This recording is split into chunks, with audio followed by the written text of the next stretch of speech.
अस्सलाम वालेकुम। मेरा नाम अदनान रज़ा ख़ान है।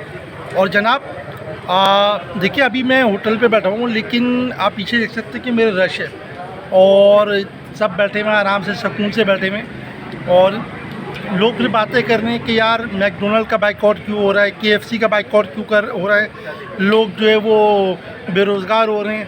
तो मेरे भाई, हम सुकून से बैठे हुए हैं, ये देखें आप, रोडों पे हम सुकून से बैठे हुए हैं। और ये एक तस्वुर करें कि हम ये रोडों पे बैठे हुए, अचानक जो है वो बॉम्बिंग स्टार्ट हो जाए, बमबारी हो जाए, और यहाँ पे आपकी अजीज़ो अकारीब की लाशें पड़ी हुई हो, कहिए दोस्तों की लाशें पड़ी हुई हो, बिल्डिंग जो है वो मलबे का ढेर बना हुआ हो, तो आपकी क्या तासुरात होंगे? भाई, बात ये कि दुनिया के सबसे बड़े लैंड ग्रैबर ने एक मुल्क पे कब्ज़ा किया हुआ है, और उसके बाद वो धांधली जो वो कर रहा है, तो उस पर जो है हमारा बाइकआउट बनता है। हम अगर कहते हैं कि भाई लड़ नहीं सकते तो ज़ुबान से बोले, ज़ुबान से नहीं बोल सकते तो हम लिख नहीं सकते, तो भाई हम उसके लिए दिल में बुराई रखें।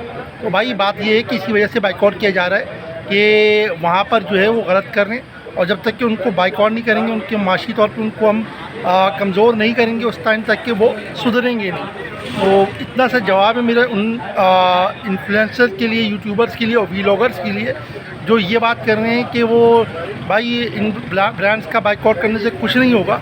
भाई बिल्कुल होगा, क्योंकि हम इतना तो कर ही सकते हैं जितना हमारे अंदर ताकत है। तो इस बात का ख्याल करें, इससे ज़्यादा मैं कुछ नहीं कहूँगा।